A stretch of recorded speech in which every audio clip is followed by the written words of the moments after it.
अवैध तरीके से अमेरिका जाने वाले 104 भारतीयों की वतन वापसी हो चुकी है। साफ तौर पर कहें तो अमेरिका के राष्ट्रपति डोनाल्ड ट्रंप ने देश से अवैध अप्रवासियों को डिपोर्ट करना शुरू कर दिया है। अमेरिका ने अपने सैन्य विमान C-17 के जरिए बुधवार की दोपहर 104 भारतीय अप्रवासियों को भारत भेज दिया है। वापसी होते ही कई सवाल खड़े हो गए हैं। विपक्ष एक तरफ जहां निशाना साध रहा है, सवाल पूछ रहा है, तो वहीं चर्चा अमेरिका से वापस जाने को लेकर हो रही है। दरअसल अमेरिका के जिस विमान से अवैध अप्रवासियों की वापसी हुई है उसमें गुजरात और हरियाणा के 33, पंजाब के 30, यूपी महाराष्ट्र के 3 और चंडीगढ़ के 2 लोग शामिल हैं। इन लोगों की वापसी के बाद सवाल उठ रहा है कि क्या दोबारा ये लोग अमेरिका जा पाएंगे। तो खबरों की माने तो डिपोर्ट किए गए सभी के बायोमेट्रिक स्कैन किए गए हैं। भविष्य में अगर ये वैध दस्तावेज पर भी अमेरिका जाने का प्रयास करेंगे तो वीजा नहीं मिलेगा। इतना ही नहीं, मीडिया रिपोर्ट्स की माने तो कनाडा, न्यूजीलैंड, ऑस्ट्रेलिया, ब्रिटेन समेत 20 अन्य देश ऐसे भी हैं जहां ये नहीं जा पाएंगे, क्योंकि अमेरिका का वीजा नीति करीबन 20 देश फॉलो करते हैं। तो ऐसे में साफ है कि ये वापस नहीं जा पाएंगे।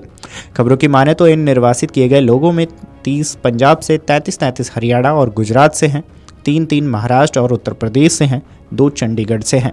हालांकि अभी निर्वासित लोगों की संख्या की आधिकारिक पुष्टि नहीं हुई है।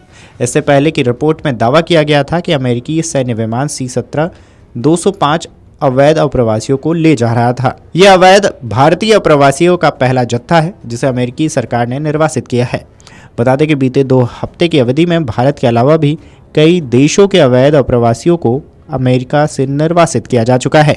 C-17 सैन्य विमान से भारत लौटाए जा रहे प्रवासियों के बारे में समाचार एजेंसी पर आई रिपोर्ट के मुताबिक नई दिल्ली स्थित अमेरिकी दूतावास के प्रवक्ता ने बताया कि राष्ट्रपति ट्रंप की नीतियों पर अमल करते हुए अमेरिका आवर्जन कानून को कड़ा कर रहा है। बहरहाल इन सब को लेकर अब पुलिस जांच करेगी कि ये अवैध प्रवासी अमेरिका में कैसे पहुंचे। इनमें से कुछ ऐसे हो सकते हैं जो टूरिस्ट वीजा लेकर अमेरिका आ गए और अवैध रूप से वहीं रहने लगे। इन पर भारत में फिलहाल तो कोई केस नहीं होगा क्योंकि उन्होंने अपराध अमेरिका की जमीन पर किया है।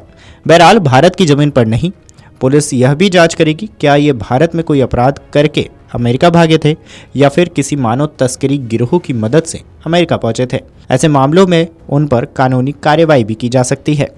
हर केस की धाराओं और मुकदमों के प्रकार पर भी निर्भर है। 1 से 7 साल तक सजा और जुर्माना संभव है। मीडिया रिपोर्ट्स की माने तो इसमें 4 तरह की कानूनी कार्रवाई भी की जा सकती है। जैसे पासपोर्ट में हेराफेरी की हो या नष्ट किया हो तो नागरिकता अधिनियम 1955 व पासपोर्ट अधिनियम 1967 के मुताबिक कार्रवाई हो सकती है। अगर हवाला के जरिए मानव तस्करों को डंकी रूट से पहुंचने के लिए पैसा दिया हो तो आयकर अधिनियम 1961 में ईडी कार्रवाई कर सकती है।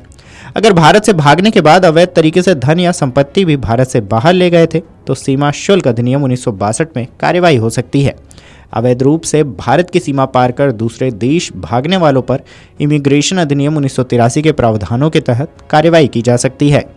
बहरहाल मीडिया रिपोर्ट्स की माने तो साल 2023 तक अमेरिका में करीबन 7 लाख से ज़्यादा अवैध प्रवासी भारतीय हैं। यह मैक्सिको और अल साल्वाडोर के बाद सबसे ज़्यादा है। अमेरिका में अवैध प्रवासियों से डील करने वाली सरकारी संस्था ICE के मुताबिक पिछले 3 सालों में अवैध रूप से घुसने की कोशिश में औसतन 90,000 भारतीय नागरिकों को पकड़ा गया है। इन अप्रवासियों का एक बड़ा हिस्सा पंजाब, गुजरात और आंध्र प्रदेश से आ रहा है। अब ट्रंप के एक्शन का भारत में रिएक्शन भी दिखना शुरू हो चुका है। विपक्षी पार्टियां सरकार से सवाल पूछ रही हैं। बहरहाल बता दें कि ट्रंप प्रशासन बीते 2 हफ्तों में सैन्य विमानों का उपयोग कर ग्वाटेमाला, पेरू में कई अवैध अप्रवासियों को निर्वासित कर दिया है। अवैध प्रवासियों को वापस भेजने के लिए सैन्य विमान भेजने वाले गंतव्यों में भारत अब तक का सबसे दूरस्थ स्थान रहा है। Video desk अमरउजाला.com। अमर उजाला जीवांजलि के सारथी की मदद लें और महाकुंभ में स्नान जरूर करें।